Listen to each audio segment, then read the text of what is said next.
Theo Clifton, the 38th year. The 38th year of my life, plain as bread, round as a cake, an ordinary woman. An ordinary woman. I had expected to be smaller than this, more beautiful, wiser in African ways, more confident. I had expected more than this. I will be 40 soon. My mother once was 40. My mother died at 44, a woman of sad countenance, leaving behind a girl awkward as a stork. My mother was thick, her hair was a jungle, and she was very wise and beautiful and sad. I have dreamed dreams for you, Mama, more than once. I have wrapped me in your skin and made you live again, more than once. I have taken the bones you hardened and built daughters, and they blossom and promise fruit like African trees. I am a woman now, an ordinary woman. In the 38th year of my life, surrounded by life, a perfect picture of blackness blessed. I had not expected this loneliness. If it is Western, if it is the final Europe in my mind, if in the middle of my life I am turning the final turn into the shining dark, let me come to it whole and holy, not afraid, not lonely. Out of my mother's life into my own, into my own. I had expected more than this. I had not expected to be an ordinary woman. I liked that a lot when I read it earlier. I actually read that out loud earlier. And it just, like, I just feel for it. Like, I expected to read be it well. or to be less ordinary by this age than I am now. And it's just, anytime I read a lot. So the more I read, the more I realize I'm just a plain ordinary person. I have confidence. I know. Stop reading. That would be the answer. But I like to read. The only thing that I kind of tripped over on this was that if it is the final Europe in my mind, I didn't know what that was really referring to. If it is Western, if it is the final Europe in my mind, if in the middle of my life, I don't know.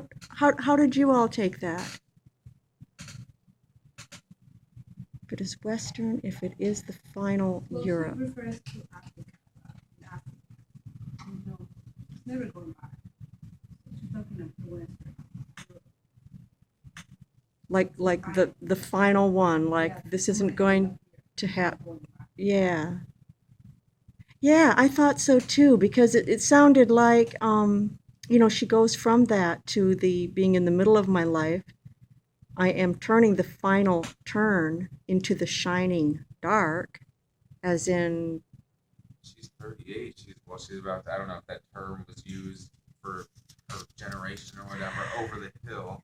But so she's about to make that, oh my God, I really don't have enough time to be successful with yeah, whatever. right. And she probably does have time, but you feel like you don't have that time. And we know from that, one of the first stanzas, my mother died at 44. So she's contemplating her own death there. And she brings up, like Alejandro said, she brings up Africa, and at 38 in Africa, that is pretty old. Women start having babies in their young teens, and so by the time you're 38, you're, what we would consider way over the hill here. And so maybe she sees that and thinks about it, but yet being here and being westernized, I suppose, maybe she thinks she can go past that. But then anything after that is just going to be dark because she's past her prime. Mm-hmm. Mm-hmm. Okay. So she's saying, okay, maybe I can get that from what you just said. So she's at this age, she's wishing she was more like into her heritage and her culture, but she's been Europeanized or westernized, right? Oh, crap, I didn't. How come I'm not more culturally aware of myself? Yeah. Yeah, she talks about, in the 38th year of my life, surrounded by life, a perfect picture of blackness blessed.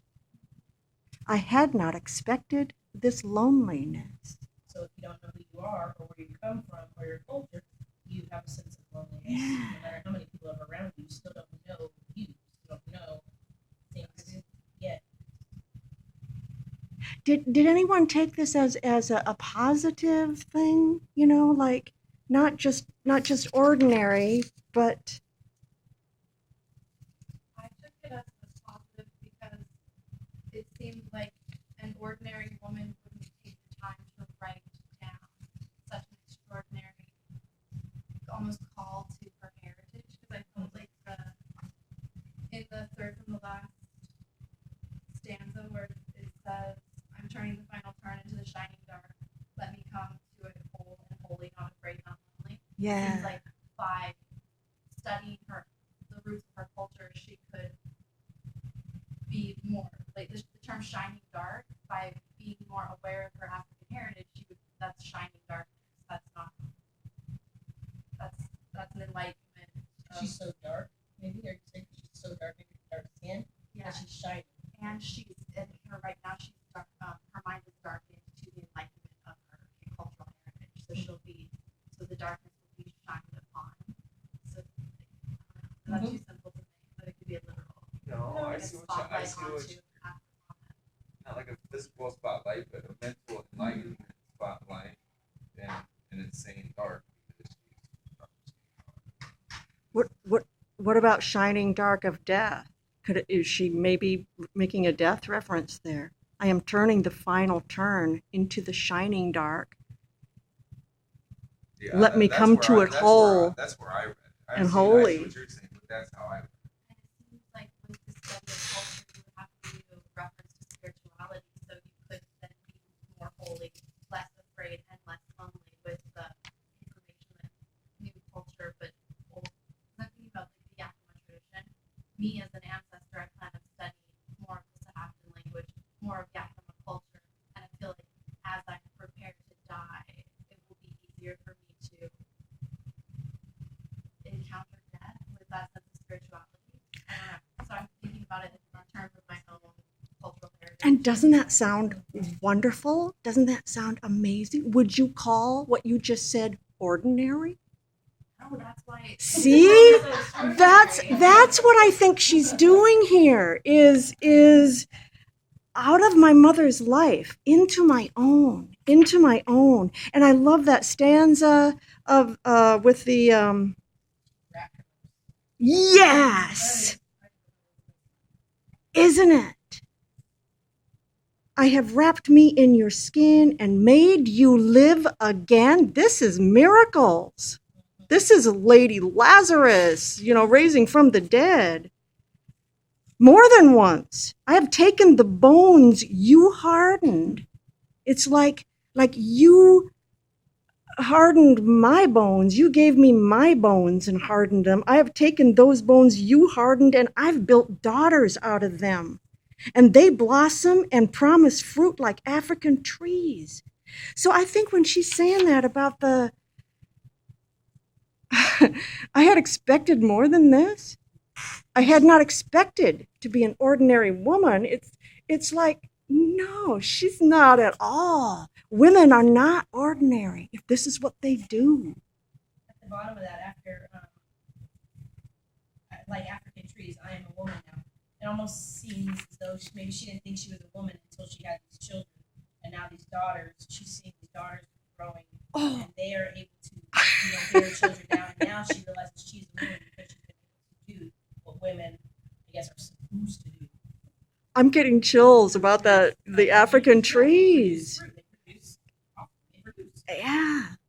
So African tradition is there in her daughter's bones.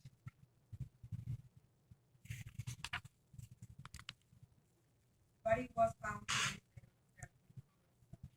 be that no take an apology.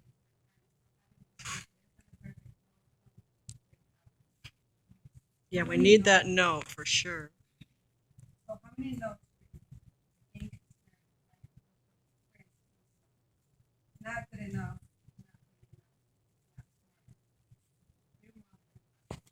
I just don't. I worked very hard. Hard for her. Only I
on my broken body.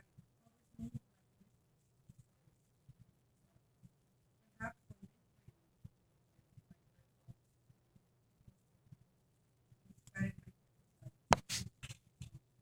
with these wives and hold in silence.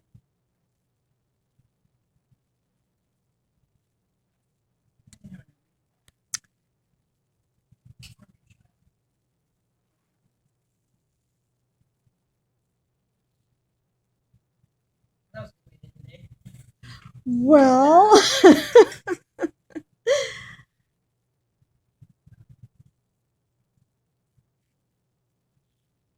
so what about the fallen sparrow? I think in one of the posts I put up, some just allusions to the fallen sparrows of the past. Like there's Matthew, I forget the verse, but does anyone know what the God hears every fallen sparrow, something like that. Not a sparrow falls, but God does not see it. That sort of idea. And then there was one from Hamlet. I wish I had a better memory. No, just let it flow, right? Let it flow over you. Anyway, it didn't seem like her use of the sparrow fit either one of those. It didn't sound like it was a prayer that God should be watching over this. Did it seem like that to you? How does a sparrow come across?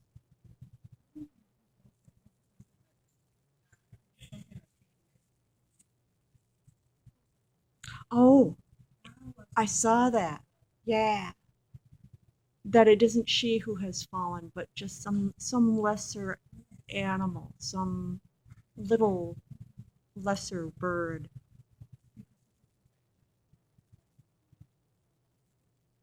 Yeah.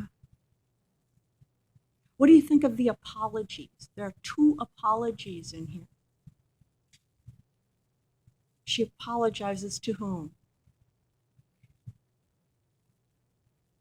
Yeah.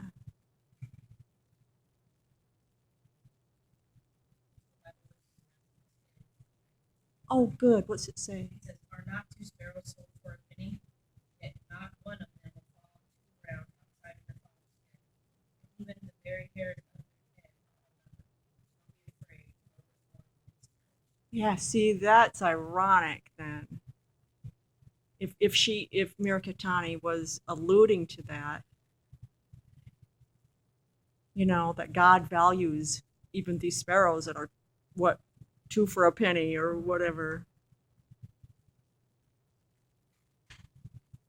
Any more to add about this one?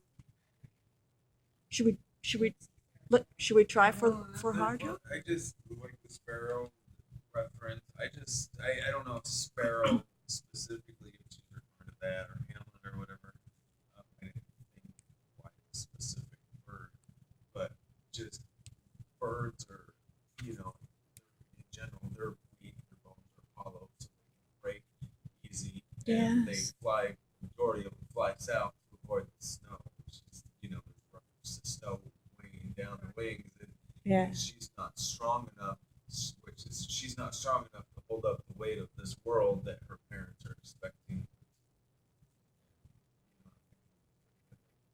Perfection as parents, I did, that's a hard weight to hold up, and it can kind of screw you up. Yeah.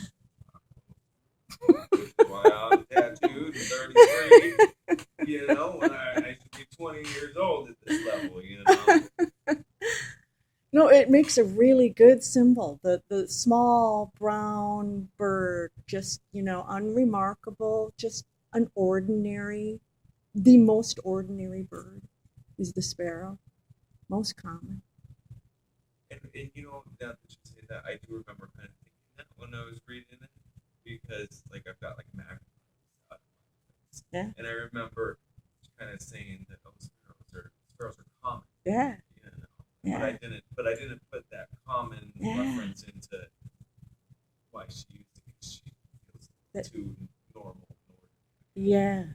compared to her parents' Yeah. expectations, who wanted an eagle or a condor Yeah. or something magnificent. But where, I guess, does What about the sparrow? Where do you get the idea that maybe she wasn't good enough for her? She thinks she wasn't good enough, but how do we know that she's really not living up to her parents' expectations? Not good enough. Not Oh, strong yeah, enough, but I not mean, good we enough, could not say that smart too, enough. that I'm not living up to my mom's expectations, but that doesn't mean my mom disappointed me or wants me to be better than that. You know? Okay, well, I guess maybe just picking that up in front with the back.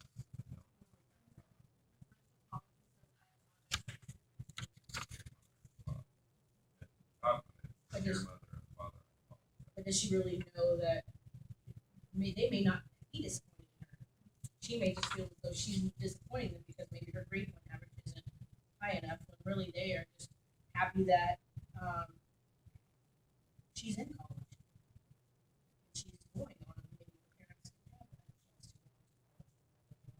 She's actually there. For not having a perfect 4.0 grade point, it just doesn't say that.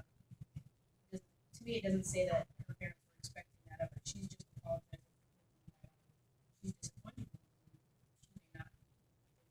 That even if she may be mistaken, but in her mind, it's as if But I that find disapproval hard, comes through. hard to believe that she's mistaken on that because it's hitting her so hard that she killed herself.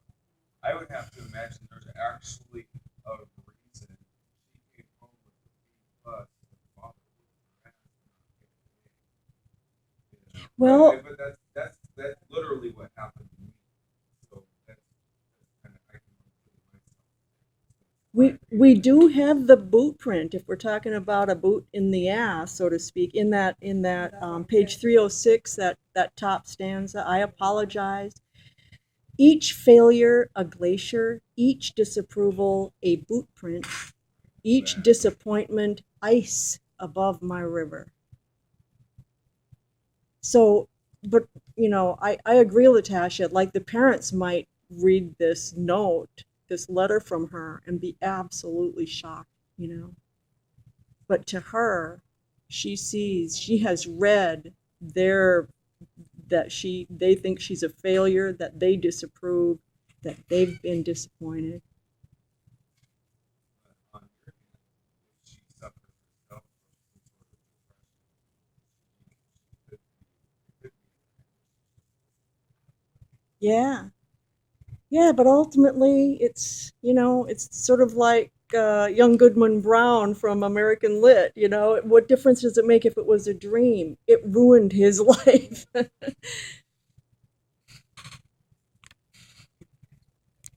Okay. Remember the sky that you were born under. Know each of the stars' story. Remember the moon. Know who she is. I met her once in a bar. I met her in a bar once in Iowa City. Remember the sun's birth at dawn. That is the strongest point of time. Remember sunset and the giving away tonight. Remember your birth. How your mother struggled to give you form and breath. You were evidence of her life, and her mother's and hers. Remember your father. He is your life also. Remember the earth whose skin you are. Red earth, black earth, yellow earth, white earth, brown earth, pure earth. Remember the plants, trees, animal life who all have their tribes, their families, their histories too. Talk to them. Listen to them. They are alive poets. Remember the wind. Remember her voice. She knows the origin of this universe. I heard her singing Kiowa Wharf's dance songs at the corner of the 4th and Central. Remember that you are all people and that all people are you. Remember that you are this universe and that this universe is you. Remember that all is in motion, is growing, is you. Remember that language comes from this. Remember the dance that language is, that life is. Remember. This is a way better one to follow To to end on. with. Yeah. Yeah, this is one of my favorites. I like that. I think I like that a little bit better. You read it, I read it. I don't think I kind of. It might have been because I was in the mindset of class.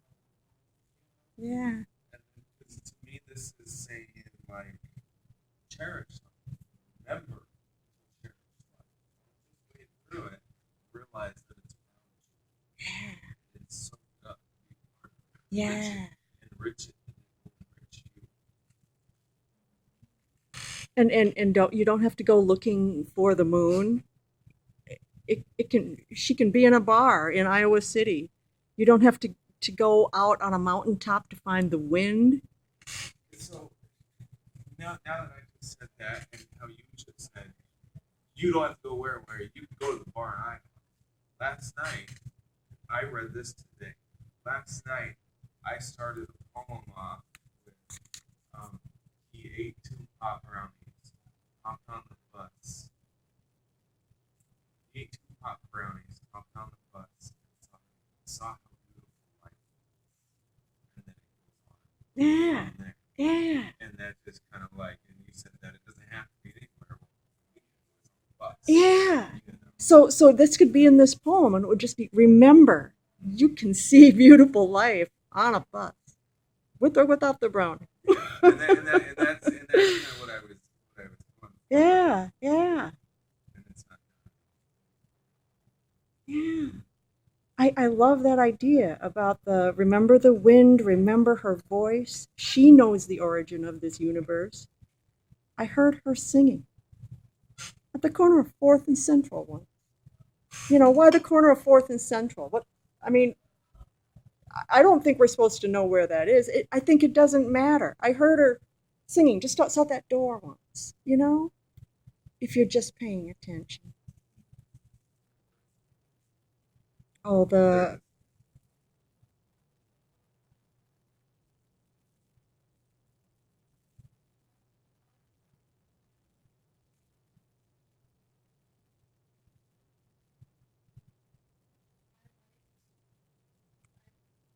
Speaking of animism and the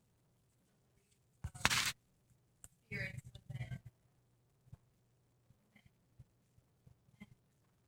this, and after having read the suicide poem, I felt like this was almost an answer to suicide. Just like how this doesn't only celebrate life, it celebrates sacred life within everything. And how you can, the moon is the moon, but as I've mentioned before, if you're speaking to a stranger, to a random person, or to a friend in Iowa City in a bar, and you're reminiscing about the moon, or something about their eyes makes you think of the moon one time, it's always the moon. It's still the same moon that you're thinking of, so just the connectivity of all life.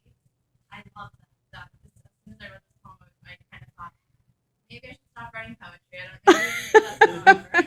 like it's already been done. Everything I wanted to say. Like all those poems I had in my head to celebrate. It's all there. But I really appreciate it. And I love the anaphora and how it begins with just the word remember and how it ends with just the word remember. It makes me think of ceremony within Native American culture. And then I did research on the author is Native American, and I Yes. wasn't surprising. Not at all. I remember that even thinking of the word remember kind of makes you think of the drum, doesn't it? Yeah, I feel like she must have intended that. Yeah, my favorite part, and you already mentioned this, the plants, the trees, animal life, who all have their tribes, their families, their histories too. Talk to them, listen to them. They are alive poems. I'm going to go home and talk to my dog.